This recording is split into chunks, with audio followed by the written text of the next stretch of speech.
The crew of a passenger jet search in vain for their airport. Look carefully. Rain is making it impossible to see. It's like this approach. Go around. More than 200 passengers are on board. As I turned around, a huge fireball came out. Investigators search for clues. Could a vital, missing piece of equipment be responsible for the crash? I think the best way to describe that would have been irresponsible.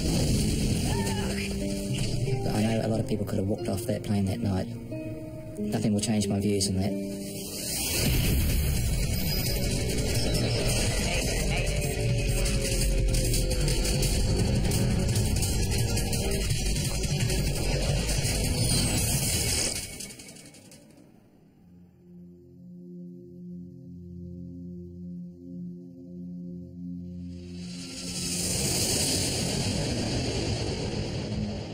Nimitz Hill, Guam, August 5th, 1997. Once the site of fierce American offensives during World War II. For over 50 years, there has been peace here.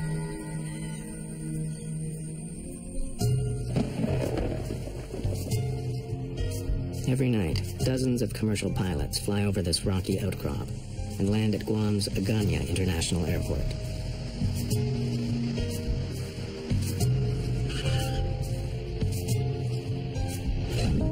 Flights come from airports all across Asia. Late in the evening, Korean Airlines Flight 801 is on its way to Guam from Seoul, South Korea. 42-year-old Captain Park Young-chol is at the controls. A former Air Force pilot, Park has been flying 747s for more than 6 years.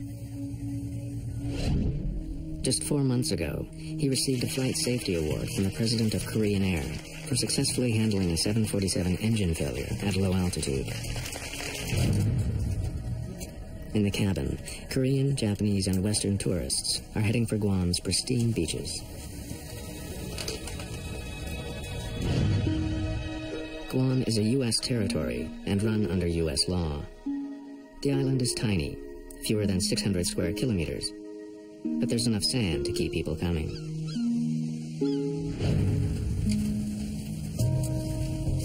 24-year-old Sean Burke and his girlfriend Wendy Bunton are planning to make the most of Guam's beaches. They're flying in from San Diego for a vacation. Sean and Wendy were going to Guam to do some scuba diving, reef diving, and at the same time, they were going to visit her brother, who was in the Navy over there. He was a Navy doctor. Flight 801 is taking Barry Small back to work. He's returning to Guam from New Zealand for another 6-month contract as a helicopter pilot, but he does it with a heavy heart. Night before I left, my father had a heart attack, and I had to CPR him until the ambulance arrived, and decided to cancel the contract so I could help him. But he was insistent that you must carry on with your job. The flight is still a couple of hours from Guam when the calm evening is brutally interrupted.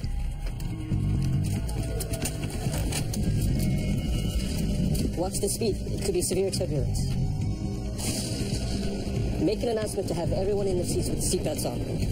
Ladies and gentlemen, this is your first officer speaking. Even an experienced flyer like Barry Small is surprised. There was no lead up to this turbulence, and anybody that wasn't strapped down was going to be airborne, that's for sure. The lockers were rattling, and anything in those lockers was bound to break. It was a horrendous shadow. It's heavy turbulence, but the crew ride it out. Eventually, the flight returns to normal.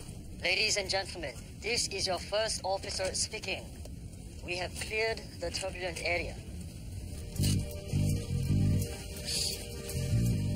It's left some of the passengers shaken. It's okay, Rika. We'll be there soon. Ma'am, if you don't mind, I'm going to move this duty-free up here for you. The cabin crew cleans up, and the passengers settle in for the rest of the trip.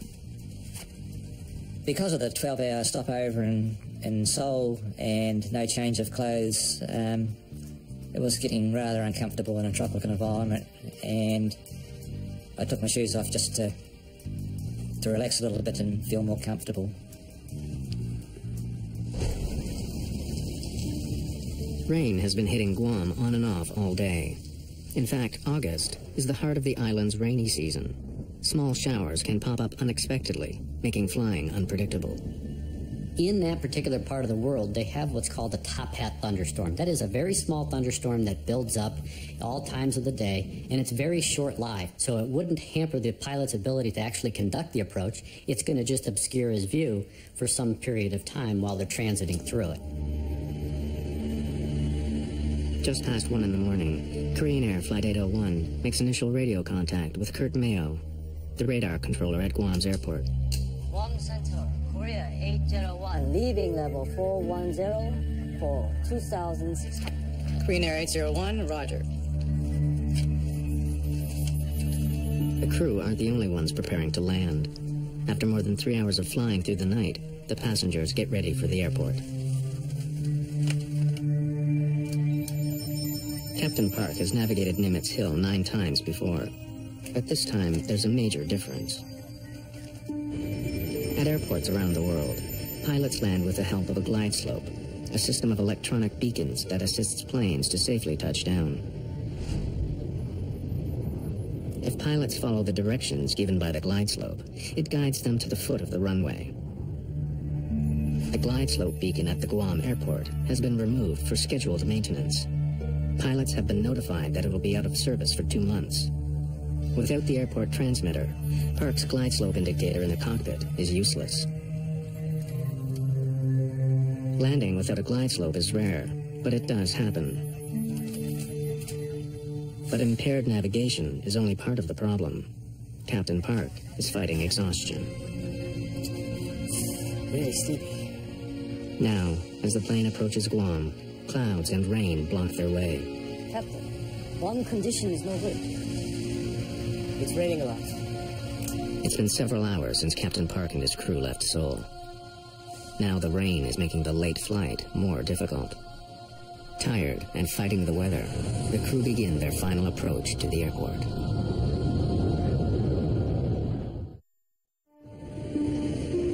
August 6th, 1997. It's close to 1:30 in the morning. On Korean Airlines Flight 801, a tired captain is preparing to land at Aganya Airport on the island of Guam. In the cabin, 273 passengers are getting ready to begin their holidays, or get back to work. The flight, other than the turbulence, was totally normal. We had our meals, and it was just a totally normal flight in every way. As the plane approaches Guam, an erratic storm pushes rain and clouds between the plane and the airport. It's hard to see.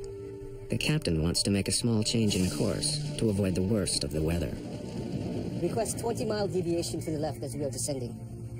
Guam Center, Korea 801, request deviation 10 miles left of track. Korean Air 801, roger. Veering around cloud cover, Captain Park Young-chol struggles to get a clear view of his approach. And finally, he sees what he's been looking for. It's Guam. Guam. Good. Korean Air 801, cleared for ILS, runway 6, left approach. Glide slope unusable. Air traffic controller Kurt Mayo reminds the crew that the airport's glide slope equipment is out of service. It would normally help them find the runway, but since it's under repair, it isn't sending out any signals. Then, with the crew in the middle of their landing sequence, something unexpected happens. The glide slope on their plane seems to come to life. Is the glide slope working? The glide slope, yeah? Yes. Yes, it's working. Why is it working? It's a confusing moment. Unsure what's happening, the crew continue to prepare for their landing. 60 check. Gear down. Check. Approaching 1400. Since today's glide slope condition is not good, we need to maintain 1440. Please set it. Set. At 40 minutes after 1 in the morning, Guam controller Kurt Mayo once again makes contact with the crew. Korean Air 801 contacting Ganya Tower 118.1. He passes the plane onto the airport tower and says goodbye in Korean. Ganya Ikaseo. 수고하십시오. 118.1. It's the last time he'll ever talk to the crew of the jetliner. The guy working here probably was a GI in Korea before. Aganya Tower, Korean Air 801 to intercept the localizer 6 left. Korean Air 801 heavy, Aganya Tower. Runway 6 clear to land. Korean 801 Roger, clear to land 6 left. Flap 30. Flaps 30. As the plane descends, cloud and rain close in again. They've lost sight of the airport. Look carefully. Ladies and gentlemen, we're preparing for landing at Aganya International Airport in Guam. Please return your seats to the upright position, fasten your seatbelt, and prepare for landing. Set 560 feet. As the plane flies closer to the ground, the crew expects they'll see the airport any second. But the rain makes it hard to see anything.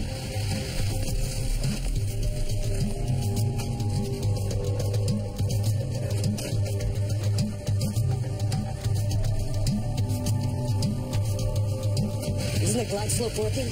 Wiper on. Then, a computerized voice fills the cockpit. 500. It's the ground proximity warning system, which tells the crew they're just 500 feet in the air. But they still can't see anything out the windows.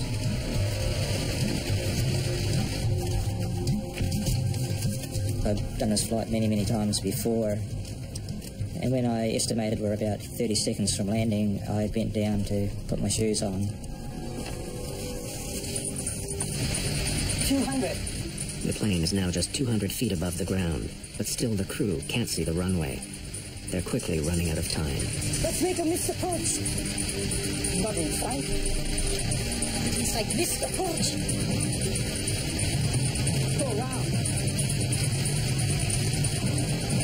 Go around. Flaps.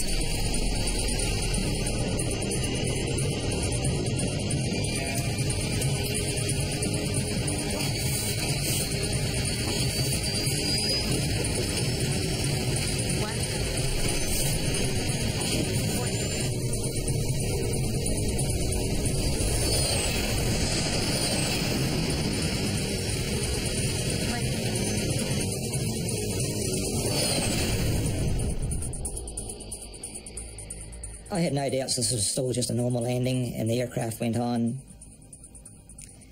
and was decelerating quicker than normal, but nothing to really alarm me.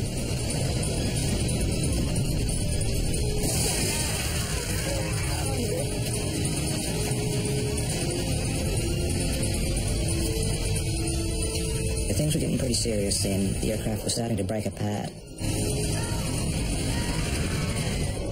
I forced myself up to look, and there was just bottles, bags, everything you can imagine was coming out.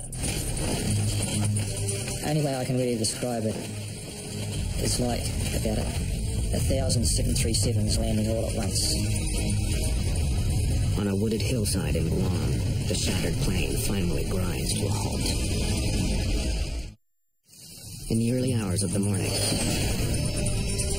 a Korean Airlines 747 has crash-landed on the island of Guam.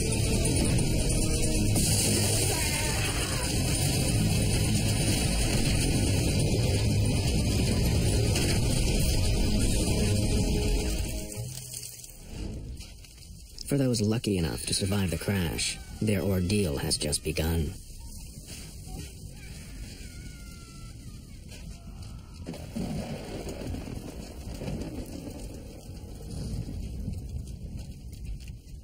I was too scared to undo my seatbelt at that stage because I was waiting for the next bounce to go over another ravine or whatever was going to happen next.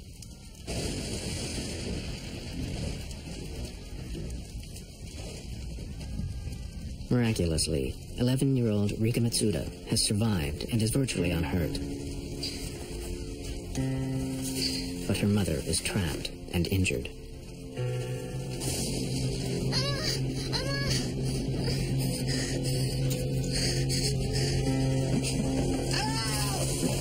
Very Small is also injured and terrified that fire is sweeping through the plane. But the fire was so intense, there was no problems to see where I was going.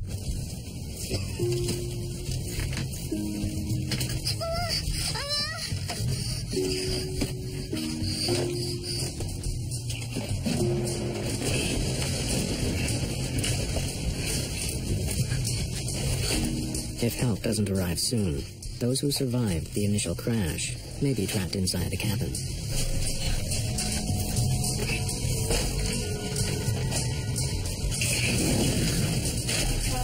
Korean Air 801 ME Tower, how do you hear? Everyone in the cockpit has been killed in the crash. But airport authorities still have no idea what's happened aboard Flight 801. Hurt by the crash, and desperate to escape the ruined plane, Very Small stumbles towards an opening in the cabin. I come across an obstacle that I had to cross because it was the only part that wasn't burning.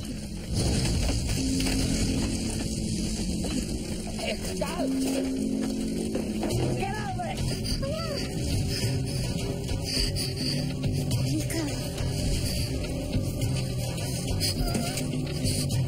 Rika's mother tells her daughter to get out of the burning plane. Go now, get out of here! Go! The fire is spreading quickly. As passengers struggle to deal with the disaster, rescue workers don't even know the plane's gone down.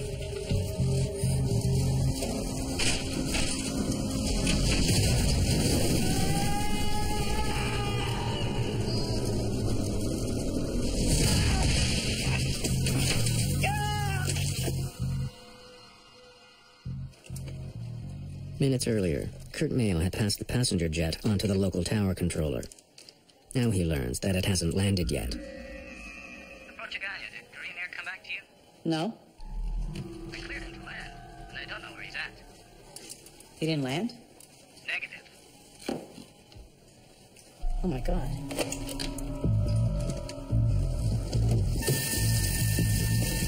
Within minutes, Guam Fire Chief Chuck Sanchez is en route. I was thinking, my God, 747, where's it at? Is it on island? Is it on sea? What is the plan here?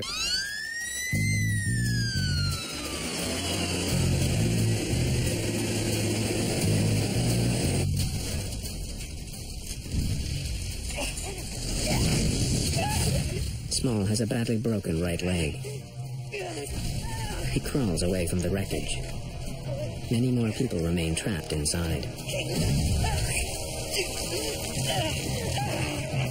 Lying there, it just sounded like a battlefield. It was just like a movie. Things were exploding short of me, going over the top of me. Things were landing beside us on fire. It's just indescribable. There was only one way for emergency crews to get down to the wreck site, along a single access road that runs beside Nimitz Hill. As they race to the accident scene, rescue workers discover a major obstacle. A pipeline has been ripped out of the ground by the crash and thrown across the road. There's no way around it. Having heard about the crash, the island's governor, Carl Gutierrez, has joined the rescue team. Engine Company 7, get this thing out of the way. You guys, get the medic kits and come with me. We reached the closest point of approach to the crash site. You gentlemen, turn on whatever lights you got to guide us down this path, and let's do it.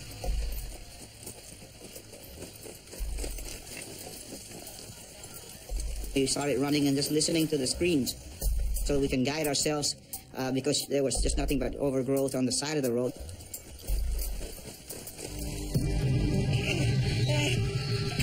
At the site of the crash, flames are devouring the wreckage. Hampered by his broken leg, Small can only look on as people cry out for help. I lay at that bank for the whole night. During that time, hearing people call out in a foreign language, which initially sounded like good, healthy calls for help, then turned into screams as the fire got more intense. and after a period of time, the fire even grew worse, and the screams faded away. Finally, almost an hour after the accident, Sanchez's crew reaches the site. I split them up into 2 rescue and search units. I need half of you guys to start from the tail end, and I need the other half to start from the front end of this plane. Guam's governor, Carl Gutierrez, sees Rika Matsuda all alone and crying out for her mother.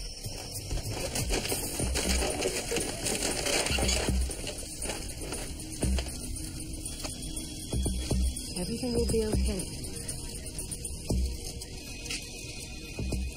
I did not dare let her go. There was a bond between me and that little girl.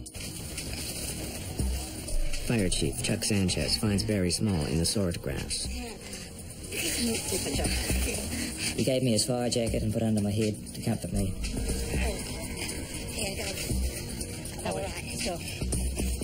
We were cutting trees to use for splint. We were taking off our protective gears to cover the survivors.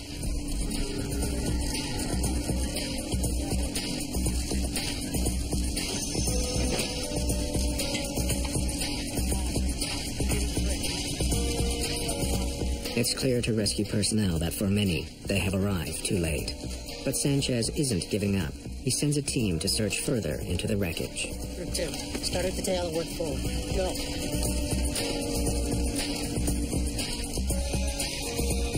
Well, there was this large explosion, man, right where they were at.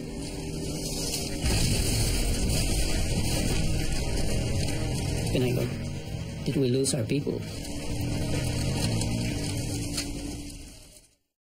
A Boeing 747 has crashed on a rugged hillside in Guam, just a few kilometers short of the airport.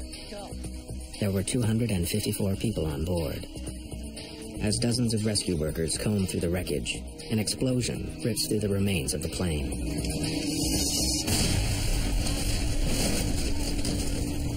No radio transmission at all. We lost all transmission, and then finally somebody came out. Sir, we're okay. We survived the explosion. Everybody's accounted for. It's not until the dawn finally comes that rescue workers can see the extent of the damage. The plane has spilled down the mountain and broken into several large pieces. Only 26 people survived the disaster.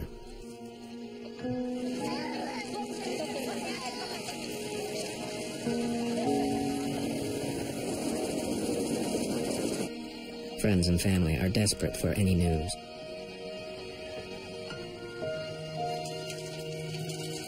Many bodies are burned beyond recognition. Although most of the passengers are Korean, Sean Burke and his girlfriend Wendy Bunton are among a few Americans on the flight.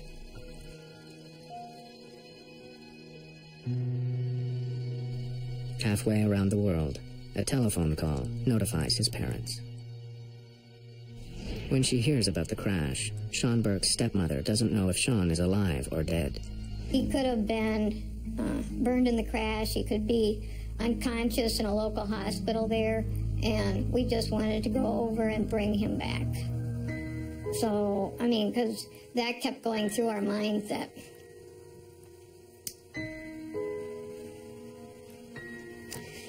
he possibly could be laying on the hillside.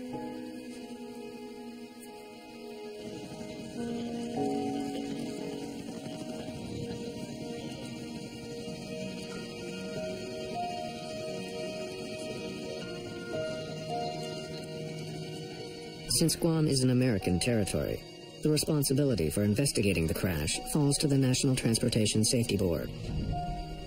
Craig Fife is the lead investigator. When he arrives on the site, he has to contend with more than just the carnage of the plane crash. Grieving family members surround the scene, making it especially difficult for investigators to work.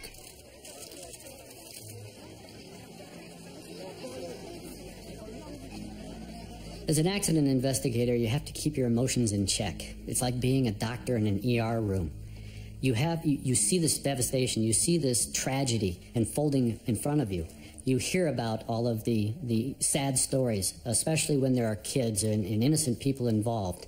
And as an accident investigator, you have to keep those emotions in check because you have to remain objective, you have to remain emotionless to be able to do your job effectively. One of the first things we did was we went out on site and we did what we call a site survey. We had to really get an understanding of what we were dealing with as far as the wreckage and how we were going to conduct the on-scene investigation. During the preliminary investigation, Fythe finds that large sections of the plane are almost completely intact. The airplane landed relatively under control. That is, that the pilot basically landed the airplane into the trees and into that terrain. Unfortunately, it was 3 miles from the airport. Investigators find a number of items that survived the crash and the fire that followed. They include the landing chart the crew was using as it approached the Guam airport, and Captain Park's travel bag, which contains a variety of prescription drugs. Some of the pills contain benzodiazepine, a class of drugs often used as a sedative. The pills and tissue samples from Captain Park's remains are sent for analysis. The landing chart becomes part of a growing pile of evidence. Using information from the jet's flight data recorder, investigators recreate the plane's flight path. The relatively gentle slope of its descent supports Fythe's belief that the jet all but landed on the hillside. But the flight path shouldn't look like this. Korean Air 801, cleared for ILS runway 6, left approach. Glide slope unusable. Korean 801, roger, clear for ILS runway 6 left. The crew of Flight 801 knew the glide slope at the airport wasn't working. It meant that the captain had to take more manual control of his plane. It's now up to the pilot to fly an established procedure called a step down, where he starts at an altitude of, say, 2,000 feet. When he gets to a particular point located by what they call DME, or distance measuring equipment, he then starts a descent to another prescribed altitude. If the crew was following this step-down procedure, its flight path would resemble a set of stairs. But after the first step, the plane enters a long, slow descent. If you don't hit those step-downs, and those altitudes are prescribed to give you terrain clearance, if you don't fly that, as depicted on the approach chart, you run the risk of flying into an obstruction or high terrain. The plane's cockpit voice recorder has also been recovered from the debris. Fythe and his team begin to analyze it, hoping to better understand what happened in the cockpit. Set 560 feet. On 2 separate occasions, Captain Park gave orders to descend long before he was supposed to. But there are other clues on the tape as well. The cockpit voice recorder provided us, the investigators, quite a bit of information. Well, one of the key elements that we found was that the flight crew appeared to be tired. Really sleepy. This was a chartered flight, so it would have put them on what we call backside of the clock flying. That is, they wouldn't be normally flying during the day, they are now flying at night. And typically your body says you should be asleep when it's dark outside. The sedatives could have made a difficult situation even worse. But when the lab results come back, they remove that possibility. While he had the pills with him, there are no traces of them in Captain Park's system. For Fythe, the question remains, why had Captain Park seemingly abandoned normal procedures when he landed? He's about to discover a critical piece of the puzzle. Is the glide slope working? The glide slope, yeah? In the summer of 1997, a Korean Airlines passenger jet crashed on its way to Guam's international airport. Only 26 people survived. Investigators are struck by the wreckage they find. It's almost as if the plane landed, but on the side of a hill, far short of the airport. When lead investigator Greg Fythe returns to the cockpit voice recorder, he focuses on the captain's discussion of the glide slope. Is the glide slope working? The glide slope. Yes. Yes, it's working. Why is it working? He started to see the glide slope needle move a little bit and started to question the other crew members as to whether or not the glide slope was actually working or not. Tired from the long flight and the late hour, perhaps Captain Park became confused and distracted by the unexpected readings on his glide slope. It became very apparent listening to the cockpit voice recorder that, in fact, he got fixated. But Fife still doesn't understand why Park's glide slope appeared to be working. Was there a problem on this plane? Or is the equipment susceptible to problems that could affect other jets as well? To find out, he brings in navigation expert Nelson Sponheimer. I spent some time looking at the transcript, trying to determine what the navigation issues were, why a good airplane was in the wrong place, and to investigate the apparent confusion on the part of the crew who thought that the glide slope was working at least part of the time. Sponheimer sends a team of investigators to Guam. They fly over the island, trying to determine whether radio signals from a nearby military base could have acted on the plane, making it seem like the glide slope was working.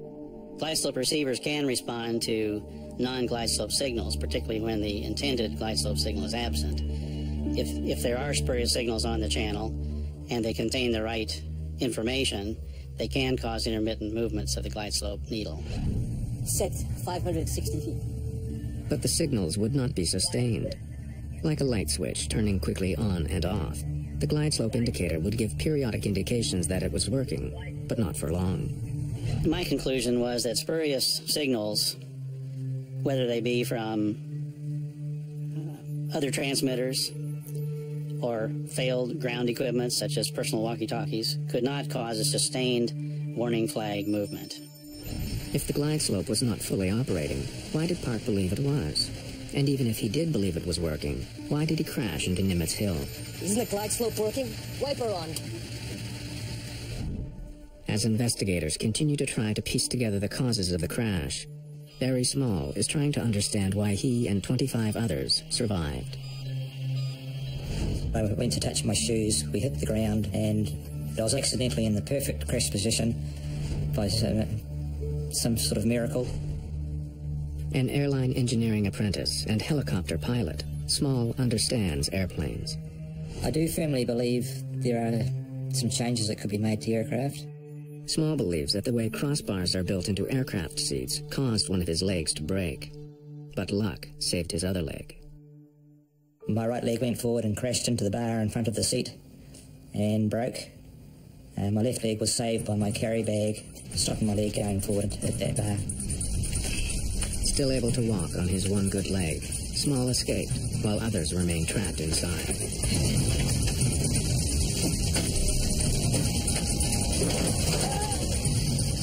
Since she's young, Rika Matsuda's legs are shorter than a normal adult.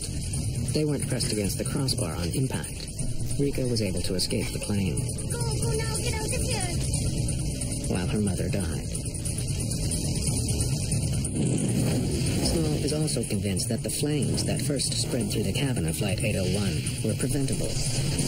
They estimate that those top lockers had over 462 litres of burnable alcohol on board. Had the plane been full, it could be at least twice that amount. During the crash, Small believes that the duty-free alcohol mixed with oxygen in the plane's ceiling.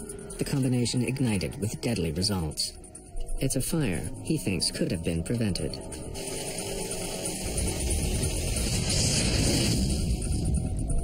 Why have this risk, alcohol and oxygen? I thought, for aircraft's about safety, and this is just a blatant breaking of the rules of safety as far as I'm concerned. As he continues to recover from the accident, Small is determined to prevent what happened to him from happening to others. He decides to push for changes on how seats are made and how duty-free alcohol is stored.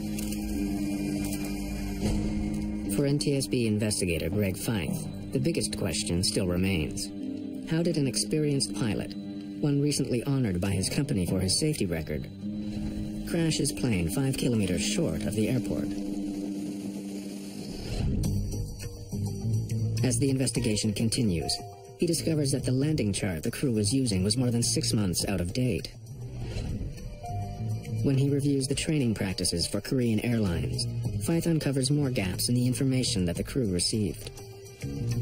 We found that the Korean Airlines flight crew had all of their training based on airports with approaches where the DME was always co-located at the airport. DME is distance measuring equipment, electronic beacons that tell pilots where they are in relation to the airport. Often, the final beacon is found at the foot of the runway. That was not the case in Guam. The airport was, in fact, 5 kilometers further on. Let's make a missed approach. Not in sight. Not in sight. Missed approach. Go round. Go round. Perhaps. We think that based on fatigue and some of their training, that in fact, when the flight crew crashed the airplane, when the counter got to 0, they thought the airport should be there. A fully loaded 747 weighs more than 200,000 kilograms. Like an enormous ocean liner, it can't change course quickly.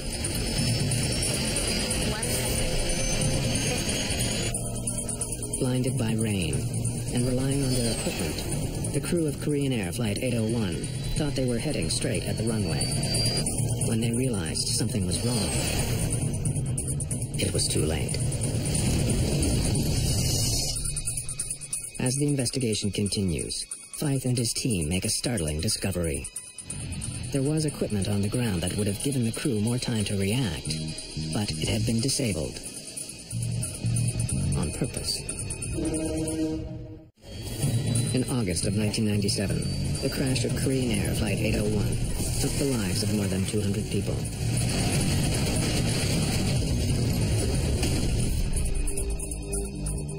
The final accident investigation report is published more than 2 years after the crash. It lays blame on the Korean Airlines training methods and the crew's over-reliance on the jet's automation. But it also has sharp words reserved for the FAA, the body that regulates air travel in the United States. Because of an FAA decision, a critical piece of technology that could have saved Flight 801 was intentionally disabled. The Minimum Safe Altitude Warning System, or MSAW, is a standard piece of equipment at most airports.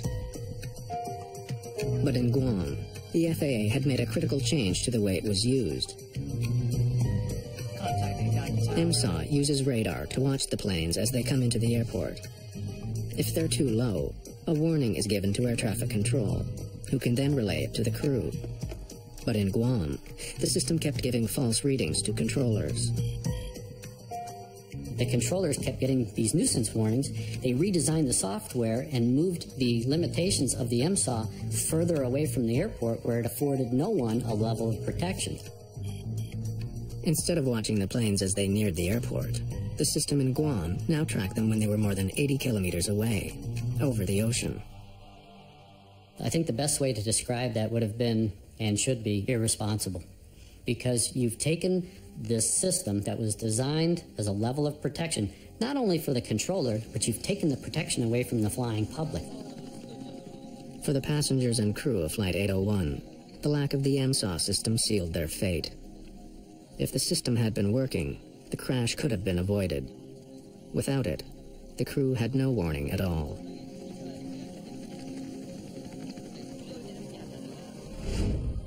For Barry Small, the years since the crash of Flight 801 have been emotional and frustrating.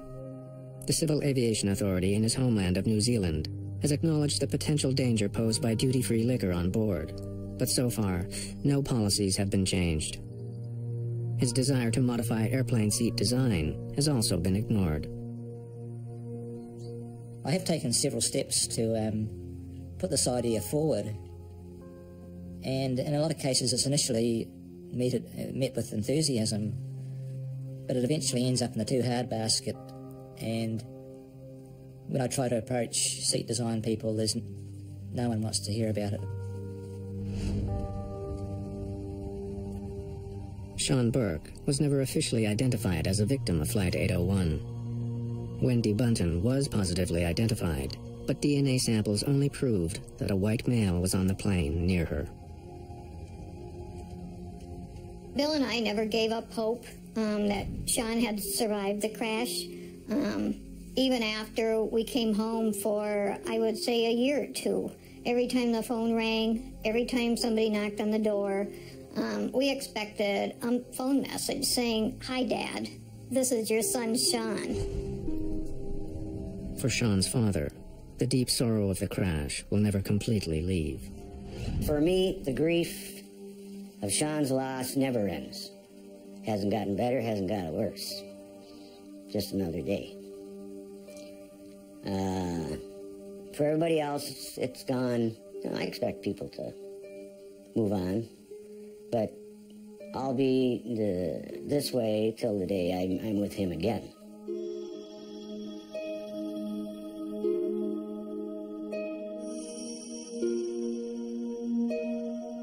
For Barry Small, there is anger too, but also incredible gratitude for surviving. So many people have told me that I survived for a reason. I've been searching for that reason for 9 years now. And I truly believe if someone would listen to my story about the oxygen and alcohol and the improvement of the seats, that I could justify in my own mind that I don't have to feel guilty about surviving.